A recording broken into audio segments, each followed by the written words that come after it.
Students, आपने जो है 6.2 का जो फर्स्ट पार्ट का वीडियो है उसमें मैंने क्वेश्चन नंबर 1 से लेकर 4 तक दे दिए हैं।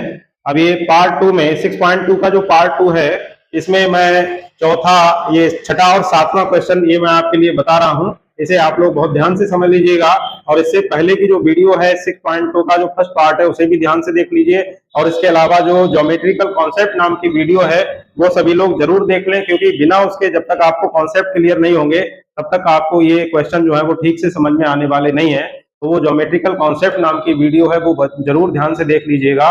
और अगर किसी के लिए लिंक चाहिए तो मैं लिंक जो है भेज दूंगा, आप लोग कमेंट में लिख के भेज दीजिए। तो अब हम स्टार्ट करते हैं 6.2 का सिक्स क्वेश्चन। ये क्लास 9th का, ये ध्यान रखिएगा कि ये क्लास 9th का है और ये केवल 9th के लिए ही नहीं, 9th के लिए तो जो पॉइंट जो एग्जामिनेशन पॉइंट ऑफ व्यू से बहुत ही इंपॉर्टेंट है, साथ ही जो बच्चे एसएससी या रेलवे वगैरह की तैयारी करते हैं जिनमें मैथ का पोर्शन आता है, तो मैथ में कम से कम हाई स्कूल लेवल तक सभी कंपटीशन में आता है, तो वो कंपटीशन वाले बच्चे भी इसे ध्यान से देख सकते हैं। तो देखिए छठा क्वेश्चन है, चित्र में पीक्यू और आरएस दो दर्पण है। ये पीक्यू और आरएस ये दो दर्पण, देखिए दर्पण की पॉलिश ये इधर के लिए है, इसका मतलब जो दर्पण का फेस है वो ऐसे करके है, एक दूसरे के समांतर रखें। ये पीक्यू आरएस एक दूसरे के समांतर हैं। एक आपतन किरण ए बी, ये आपतन किरण है ए बी, दर्पण पीक्यू से बी पर टकराती है। ए बी पड़ी, बी पर टकराई, बी से टकराने के बाद में ये परावर्तित होगी, परावर्तित होने के बाद में सी पर आएगी, सी से परावर्तित होगी, सी से टकरा के ये परावर्तित होगी और ये डी की तरफ चली जाएगी। तो ये सी डी की तरफ चली गई, यही यहाँ पर दिया हुआ है।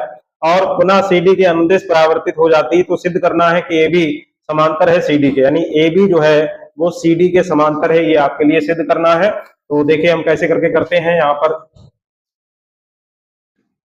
हमें यहाँ पर परावर्तन के नियम भी लगाने पड़ेंगे, आप लोगों को पता होगा परावर्तन के नियम क्या होते हैं, तो वो नियम हम यहाँ पर अप्लाई कर देंगे। तो देखिए उस नियम को लगाने के लिए सबसे पहले हमें यहाँ पर एक लंब खींचना पड़ेगा।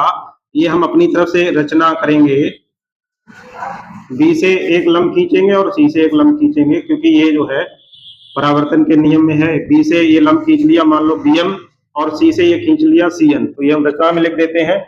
ये रचना छोटी सी करनी है कि बिंदु बी से एक लंब बीएम तथा सी से एक लंब सीएन खींचा। तो ये हमने बीएम और सीएन ये लंब खींच लिए हैं। अब हम यहाँ पर परावर्तन के नियम लगाएंगे। परावर्तन का नियम ये है कि जो परावर्तित किरण है, तो परावर्तित किरण और लंब के बीच में जो कोण बनता है उसे परावर्तन कोण कहते हैं। और जो आपतित किरण है और ये लंब है, इसके बीच में जो कोण बनता है इसे आपतन कोण कहते हैं, इसे हम लिखते हैं आई। इसी तरीके से जो परावर्तित किरण है और लंब इसके बीच में जो कोण बनता है इसे हम कहते हैं परावर्तन कोण, इसे हम लिखते हैं आर।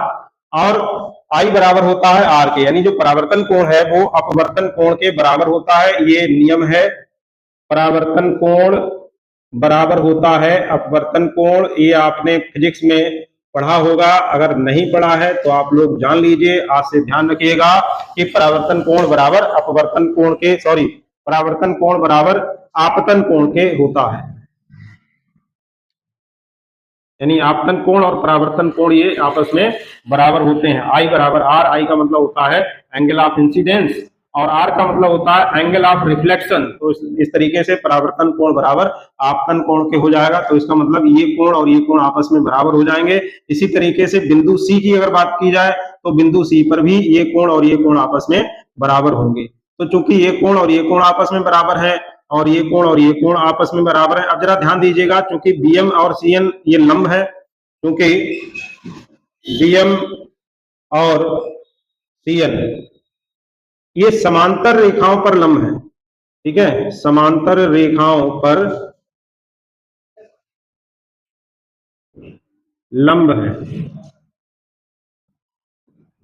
अब स्टूडेंट्स जरा ध्यान दीजिए, ध्यान से समझिएगा कि पी क्यू और आर एस ये एक दूसरे के समांतर है। अब इस पर ये लंब है तो इस पर ये 90 डिग्री का कोण बनाएगा, इस पर ये लंब है तो इस पर भी 90 डिग्री का कोण बनाएगा। इसका मतलब बीएम और सीएन ये भी एक दूसरे के समांतर होंगे। तो इसलिए क्या होगा, BM समांतर हो जाएगा CN के। तो ये BM और ये CN एक दूसरे के समांतर हैं। अब जरा ध्यान दीजिएगा, क्योंकि ये कोण इस कोण के बराबर है और ये कोण इस कोण के बराबर है, ये कोण और ये कोण, ये दोनों आपस में कैसे कोण होंगे? ये होंगे एकांतर कोण। ये आप लोग जानते होंगे कि ये वाला कोण और ये वाला कोण, ये दोनों एक दूसरे के बराबर हो जाएंगे क्योंकि एकांतर कोण है। तो मैं इसे लिख दे रहा हूं कि कोण CBM, कोण CBM बराबर हो गया कोण NCB, NCB ब्रैकेट में लिख देंगे, एकांतर कोण है, एकांतर कोण है इसलिए बराबर है। तो इसका मतलब ये कोण और ये कोण आपस में बराबर हो गए। इसके लिए हम मान लीजिए लिखते हैं, ये I1 और R1 लिख लो, इसे मान लो I2 और R2। तो ये I1 R1 बराबर I2 के हो गया, इसलिए क्या हो जाएगा I1 R1 बराबर I2, या I2 बराबर R1, कुछ भी लिख सकते हैं, I2 बराबर R1, क्योंकि एकांतर कोण है इसलिए बराबर है। अब क्योंकि I1 बराबर R1 के है और यहाँ पे I2 बराबर R2 के है, तो ये हम यहाँ पर हम लिख ले रहे हैं कि परावर्तन कोण बराबर आपतन कोण के है, तो इसलिए I1 बराबर R1 के है और I2 बराबर R2 के है। ये समीकरण 1 मान लो, ये समीकरण 2 मान लो। तो इनका हम यूज कर लेंगे। तो इनके यूज में देखिए क्या होगा कि I1 ये I2 है, I2 जो है वो R2 के बराबर है और I1 R1 के बराबर है। तो इसकी जगह पे हम R1 की जगह पे I1 लिख सकते हैं और I2 की जगह पे R2 लिख सकते हैं।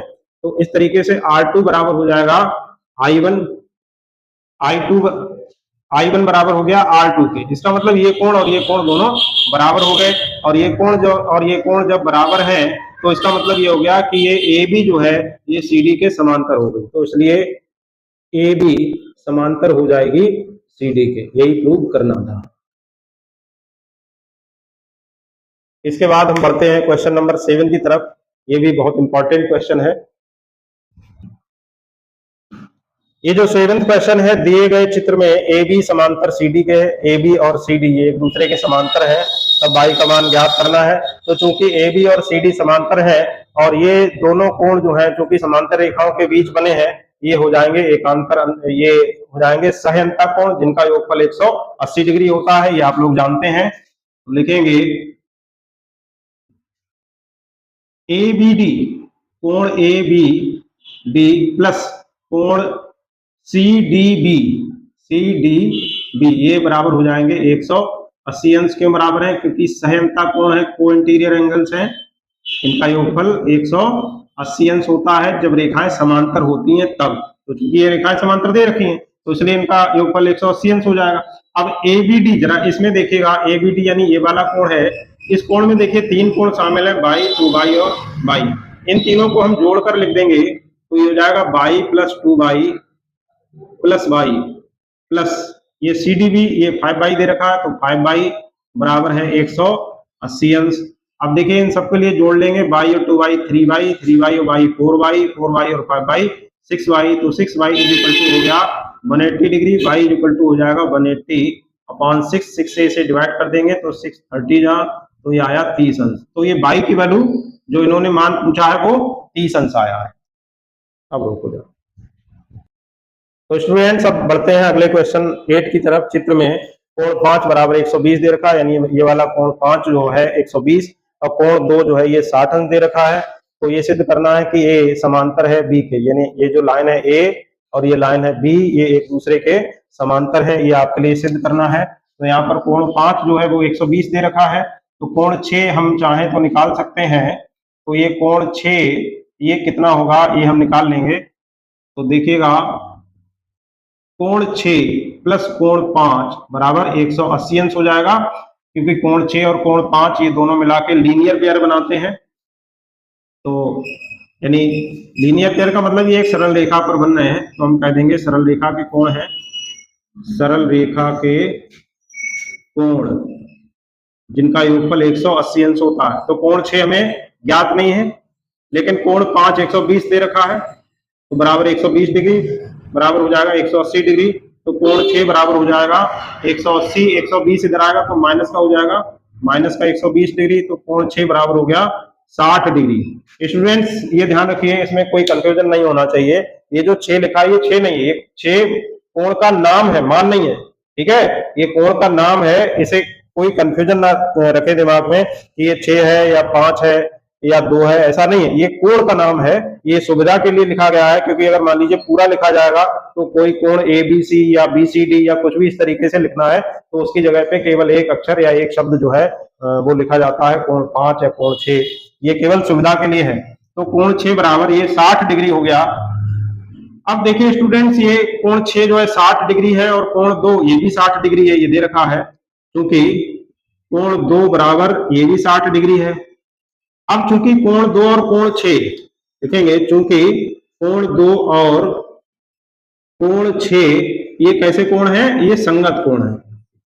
और ये संगत कोण तभी बराबर होते हैं जबकि समांतर रेखाओं पर बने।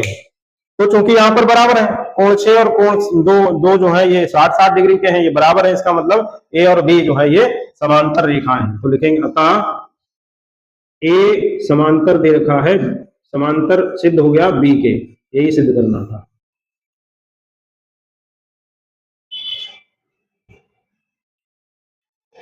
तो स्टूडेंट्स इसका जो है आप लोग स्क्रीनशॉट ले लें, जहां जहां पर स्क्रीनशॉट की जरूरत है वहां पर स्क्रीनशॉट लेते रहें। और अगर वीडियो पसंद आ रहा है तो इसे लाइक कर दें, चैनल पर अगर पहली बार आए हैं तो इसे सब्सक्राइब कर दें और बेल आइकन का बटन जरूर दबा दें, जिससे कि जैसे भी मैं कोई वीडियो डालूं वो आपको नोटिफिकेशन मिल जाए। और अपने ज्यादा से ज्यादा दोस्तों में शेयर कर दें, जिससे आपके दोस्त भी इसका लाभ उठा सकें। स्क्रीनशॉट ले लीजिए।